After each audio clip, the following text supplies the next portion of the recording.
Всем привет! Победа теории двух Чарльзов в своем изначальном, экстремистском варианте как бы автоматически давала ответ и на этот вопрос, стоявший еще в самом начале формирования геологии как науки. Раз победила теория без катастроф, то и всемирного потопа не было, поскольку потоп тоже катастрофа. Ныне, правда, чаще всего геологи стараются обходить столь ненаучный прием, предпочитая либо просто отмалчиваться, либо ссылаться на знаменитую бритву Оккама, раз удается объяснить особенности геологического строения земной коры и залегания различных слоев без какого-либо всемирного потопа, то и потопа как такового не было. Но в том-то и проблема, что в действительности удается объяснить отнюдь не все имеющиеся особенности. Равно как и далеко не все связанные с этим палеонтологические находки.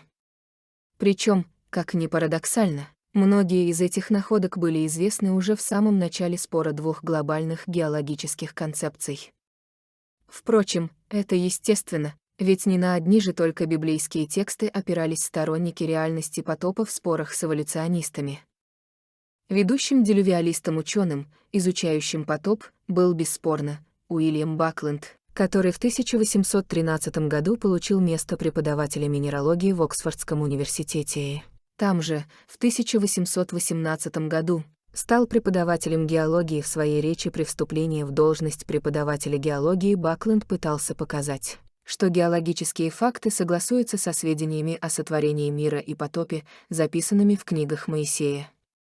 За публикацию своего Мегенрм опус основного труда, озаглавленного «Следы потопа», Бакленд удостоился высоких похвал со стороны критиков. Бакленд был хорошо знаком с геологической литературой, используя сообщения о находках костей ископаемых животных на больших высотах в Андах и Гималаях, пришел к заключению, что потоп не ограничивался территорией низменностей. Толща воды была достаточно велика, чтобы закрыть высокие горные хребты. Им был собран обширный и разнообразный материал в подтверждении всемирного потопа. В качестве доказательства рассматривались теснины и ущелья, прорезающие горные массивы, останцы и столовые горы, колоссальные скопления щебня, валуны, рассеянные на холмах и по склонам гор, куда никак не могли занести их реки. Эти явления, казалось, невозможно было связать с действием современных, недостаточно мощных факторов эрозии и переноса осадков. Поэтому Бакленд придерживался представлений сэра Джеймса Холла о некоем грандиозном потоке или водяном вале, вроде гигантской приливной волны. Заметим, что в период борьбы двух подходов, в период противостояния труд Бакленда с попыткой доказать реальность потопа удостаивается похвал со стороны не только приверженцев его позиции, но и со стороны критиков. Значит, доказательная база им была собрана действительно очень серьезная. Однако целый ряд особенностей рельефа в некоторых регионах и характер залегания геологических слоев абсолютно не соответствовал библейскому варианту потопа. Эти особенности просто физически не могли образоваться в условиях полного затопления суши водой по сценарию Священного Писания. Чем и воспользовались сторонники теории двух Чарльзов. Было подмечено, что многие из таких геологических особенностей поразительно напоминают последствия воздействия ледников в горных районах. Языки ледников, увеличивающиеся зимой и уменьшающиеся в летний сезон, оставляли после себя довольно характерные следы, на которые и обратили внимание ученые. Была лишь одна серьезная проблема: такие следы имелись на весьма обширных территориях там, где в обозримом прошлом был теплый климат и где не было никаких условий для формирования ледников. Эта проблема была устранена с помощью версии, что ранее климатические условия на планете были совсем иными, гораздо более холодными. Настолько, что ледниковый панцирь покрывал обширные территории в Европе и Северной Америке. Так появилась теория ледникового периода, которая на первый взгляд сняла основную массу противоречий в объяснении имевшихся геологических фактов. Будучи единственной альтернативой библейскому варианту всемирного потопа, вместе с победой теории двух Чарльзов теория ледникового периода автоматически также получила признание. Впрочем, это вполне естественно, поскольку она, по сути, представляет лишь весьма частный случай, если не частное следствие победившей теории Лайеля. И сейчас теория ледникового периода занимает господствующее положение. С концом ледникового периода в 11 тысячелетии до нашей эры по принятой геохронологической шкале ныне связывают не только сильные изменения климата, приведшие в итоге к современным условиям, но и массовое вымирание животных, что обычно соотносят с рубежом между эпохами. С точки зрения археологии, это конец древнего каменного века, палеолита, а по геологической классификации это граница между плейстоценом, нижним отделом четвертичного периода, и голоценом, верхним его отделом. Массовое вымирание животных действительно произошло в результате сумятицы последнего ледникового периода.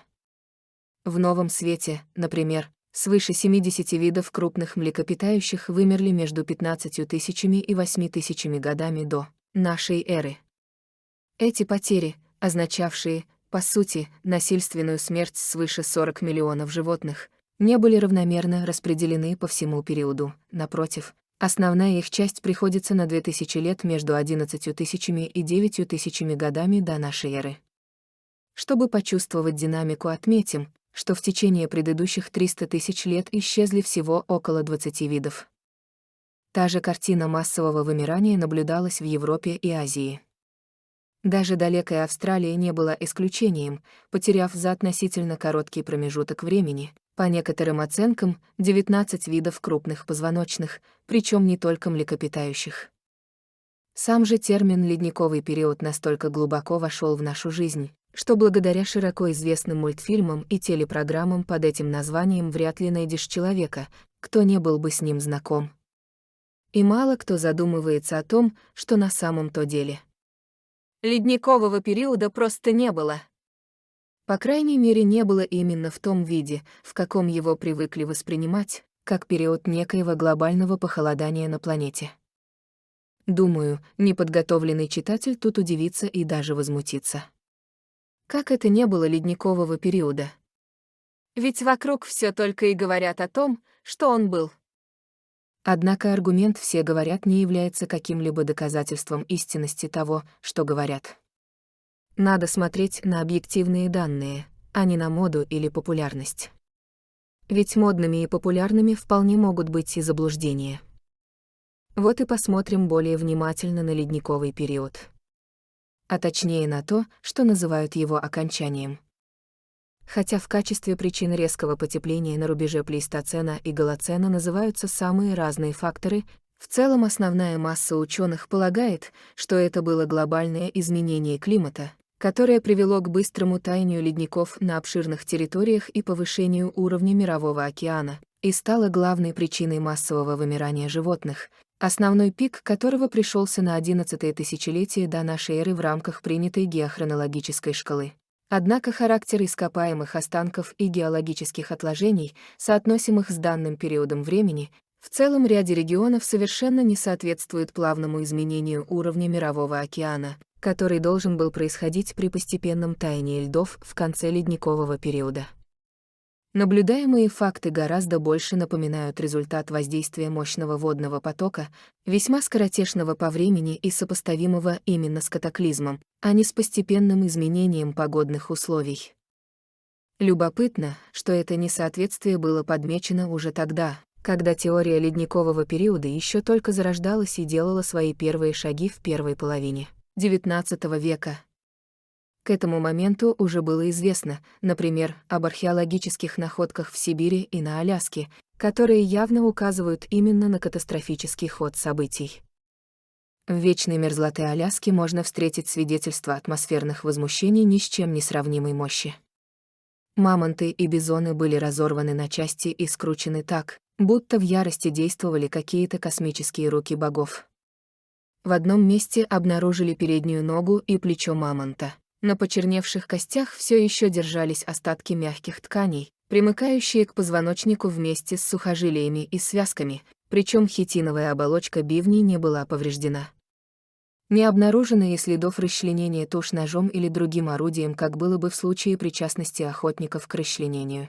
Животных просто разорвало и разбросало по местности, как изделия из плетеной соломки, хотя некоторые из них весили по несколько тонн. Со скоплениями костей перемешаны деревья, тоже разодранные, скрученные и перепутанные. Все это покрыто мелкозернистым плывуном, впоследствии намертво замороженным. Такая же история произошла в Сибири, и здесь также было обнаружено захороненное в вечной мерзлоте множество животных, большая часть которых была типична для районов умеренного климата. И здесь трупы животных находились среди вырванных с корнем стволов деревьев и другой растительности и носили на себе признаки гибели от неожиданной и внезапной катастрофы. Мамонты погибли внезапно и в больших количествах при сильном морозе. Смерть наступила так быстро, что они не успели переварить проглоченную пищу. Северные районы Аляски и Сибири, по-видимому, пострадали больше всех от убийственных катаклизмов 13-11 тысяч лет тому назад. Как будто смерть махнула косой вдоль полярного круга, там были обнаружены останки несметного количества крупных животных, включая большое число туш с неповрежденными мягкими тканями и невероятное количество идеально сохранившихся бивней мамонтов. Более того, в обоих регионах туши мамонтов оттаивали, чтобы кормить ездовых собак, а бифштексы из мамонта даже фигурировали в ресторанных меню. Но самое главное, эти находки дают свидетельство того, что климат в этих регионах был вовсе не холодней, как должно быть, если исходить из теории ледникового периода, а наоборот гораздо теплей, чем сейчас. В северных странах эти события оставили вмерзшие в лед туши огромных четвероногих, сохранившиеся до наших дней вместе с кожей, шерстью и мясом. Если бы они не были заморожены тут же в момент гибели, разложение разрушило бы их тело. Но, с другой стороны, такой постоянный холод не мог быть до этого свойствен тем местам, где мы находим вмерзших в лед животных, они не могли жить при подобной температуре. Животные погибли, значит, в тот самый момент, когда оледенение нагрянуло на области их обитания. Дата публикации работы, из которой взята последняя цитата, 1825 год, весьма показательна. Еще нет теории эволюции Дарвина, еще нет теории Лайеля, еще нет их частного случая теории ледникового периода, а уже известны факты, которые указывают не только на внезапную гибель животных, что соответствует катастрофе, но и на существенно более теплый, а вовсе не холодный климат в месте обнаружения находок. Более того, факты, указывающие на то, что в момент окончания ледникового периода в этих регионах имело место вовсе не потепление, а наоборот, резкое похолодание. Однако во имя торжества теории двух Чарльзов об этих данных просто предпочли, да и до сих пор предпочитают не вспоминать.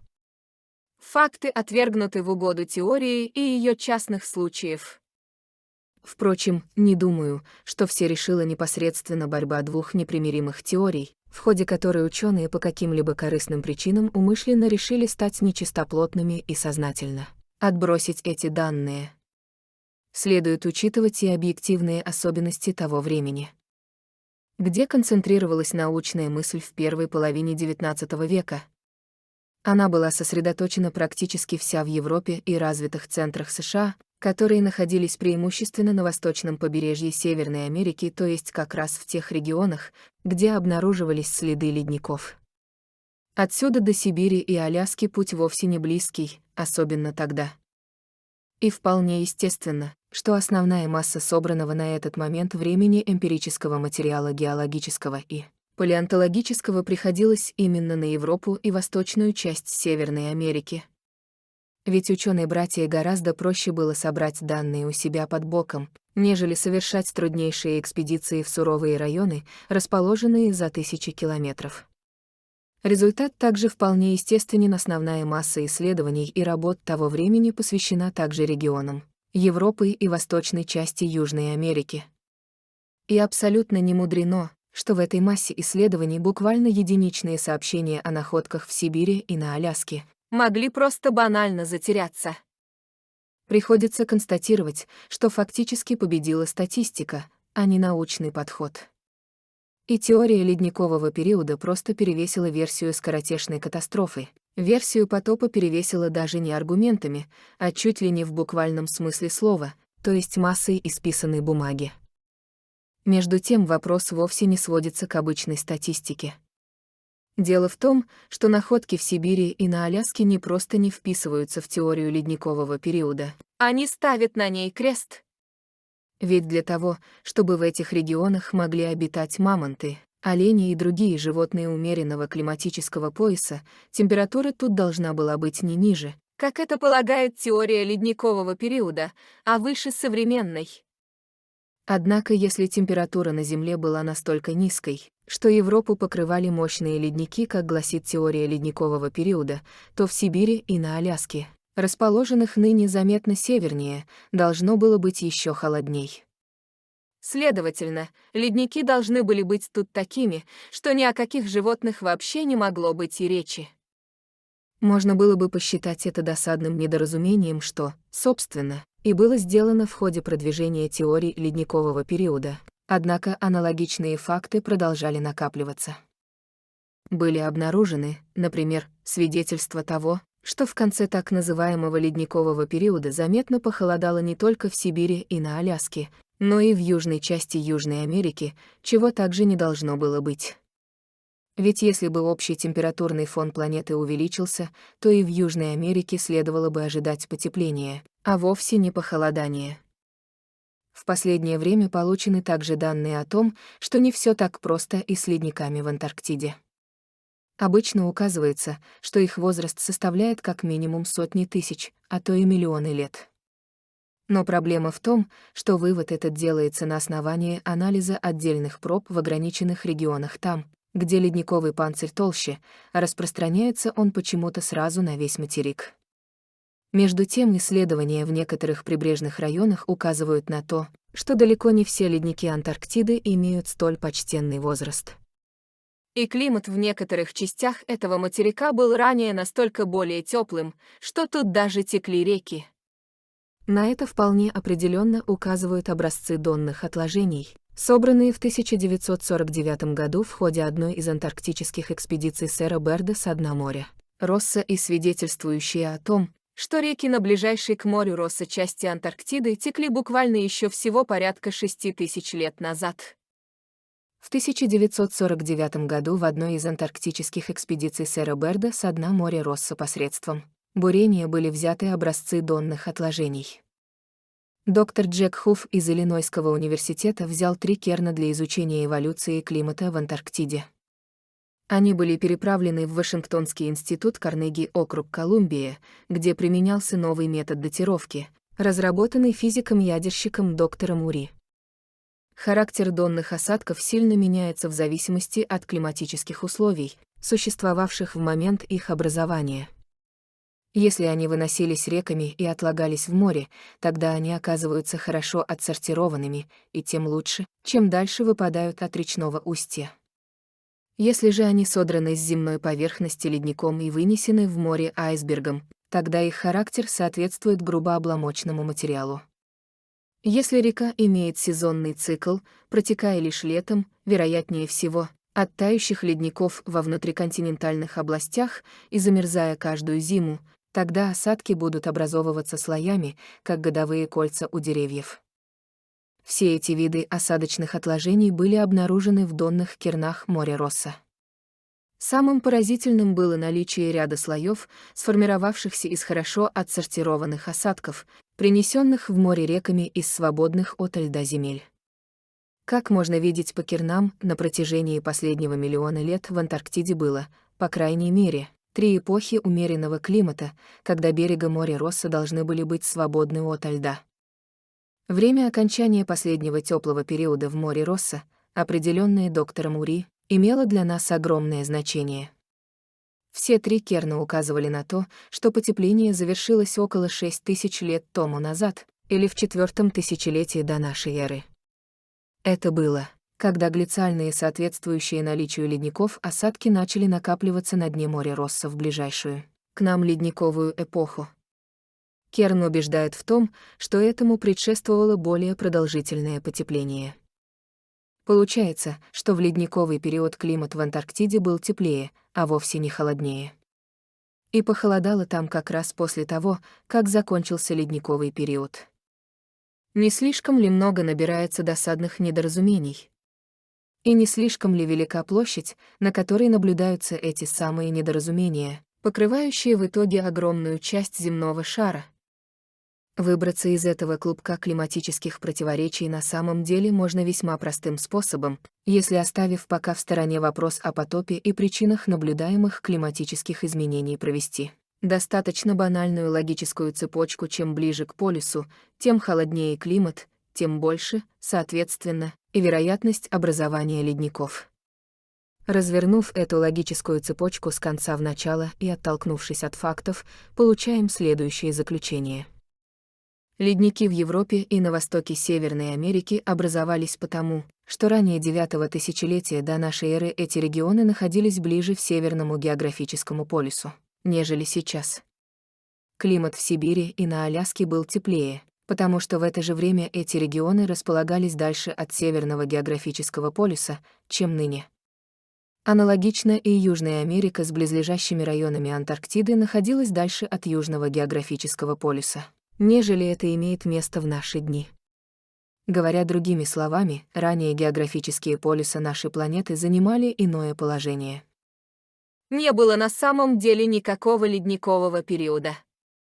По крайней мере, в том его смысле, как мы понимаем его сейчас как более низкие температуры по всей планете в целом. Ледниковый период был в Европе и на востоке Северной Америки, ведь льды там были, но он имел не планетарный, а лишь локальный характер. И закончился он не из-за общего повышения температуры на планете, а из-за того, что в результате изменения положения географических полюсов Европа и восточная часть Северной Америки оказались в более теплых широтах.